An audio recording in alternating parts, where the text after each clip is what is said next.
Penyebaran virus corona di Indonesia kini belum mencapai titik akhir. Dengan masih banyak bertambahnya kasus-kasus baru yang membuat kita tak habis pikir. Penyebaran virus corona yang begitu masif menyerang masyarakat Indonesia yang diberi keleluasaan untuk aktif menjalankan segala aktivitas meski dengan gerak-gerik yang terbatas.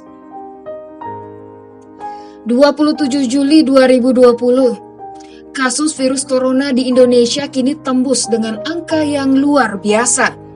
Dalam 24 jam terakhir, penambahan 1.525 kasus pada hari itu menunjukkan bahwa Indonesia belum mampu menjalankan normal baru.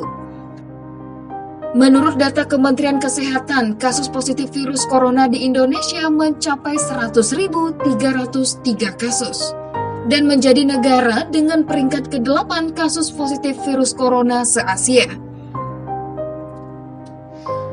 Menurut data Sekolah Kedokteran Universitas Johns Hopkins, negara di kawasan Asia dengan kasus positif COVID-19 tertinggi adalah India. Sebanyak 1.435.616 kasus.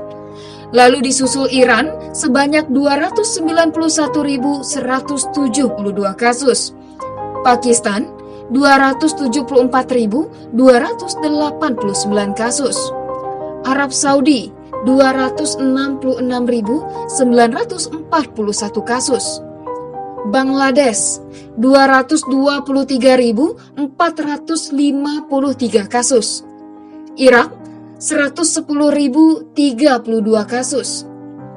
Qatar 109.305 kasus.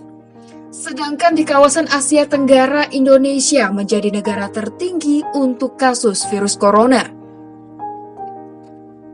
Pakar epidemiologi Universitas Indonesia Pandu Riono mengatakan, puncak pandemi virus corona di Indonesia belum terjadi, meski sudah hampir 6 bulan lamanya namanya masih menerpa Indonesia. Pernyataan yang disampaikan bukan tanpa alasan. Menurut Pandu, puncak pandemi COVID-19 dapat dilihat jika sudah ada perlambatan pertumbuhan kasus yang terjadi. Di sisi lain, berita mengenai penemuan vaksin virus corona menjadi harapan baru bagi setiap negara. Terdapat 23 pengembangan vaksin di dunia yang sudah masuk uji klinis, salah satunya yang telah dilakukan Oxford University Inggris dan Sinovac Biotech asal Cina.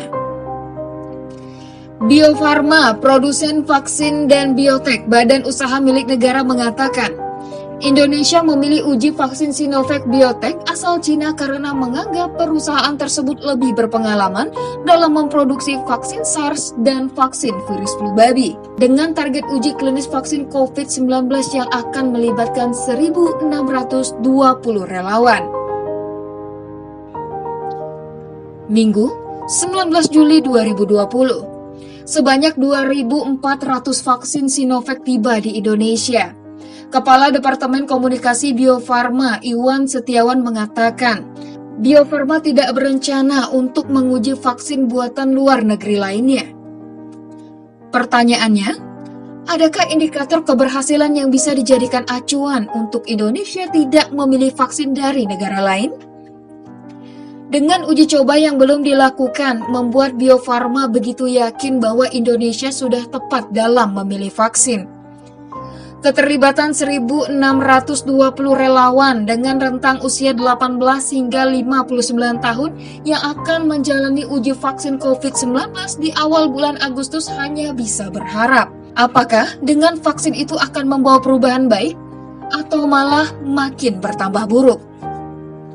Kusnadi Rusmil, Kepala Tim Riset Fakultas Kedokteran Universitas Padjadjaran Bandung yang bekerja sama dengan Bio Farma mengatakan, hasil uji klinis akan dapat diketahui pada 2021 di bulan Januari. Selain itu, Koordinator Lapangan Tim Uji Klinis Vaksin, Edi Fadliana mengatakan, relawan yang telah mendapatkan suntikan vaksin akan mengalami 20 hingga 25% reaksi lokal pada bagian tubuh yang disuntikan. Dari kasus bertambahnya virus corona di Indonesia, menarik perhatian anggota Komisi 9 DPR RI Neti Prasetyani yang mengaku heran karena alokasi anggaran yang besar bukan membuat kasus corona menurun tapi malah melonjak naik. Sedari awal Neti sudah mengingatkan agar pemerintah berhati-hati dalam menetapkan kebijakan di tengah kurva penyebaran COVID-19 yang belum mengalami penurunan. Dengan anggaran yang digelontorkan mulai dari 405 triliun rupiah menjadi 695 triliun rupiah, Neti menilai bahwa pemerintah gagap dan gagal dalam menangani pandemi virus corona di Indonesia. Kekhawatiran demi kekhawatiran dengan kebijakan pemerintah kini mulai tampak nyata. Gugur satu persatu putra-putri bangsa. Tak ada kepastian kini membuat kita hampir pesimis, menunggu semua masalah ini hingga harus menangis. Kehilangan orang yang dicintai dengan luka yang teramat dalam bersama negeri ini.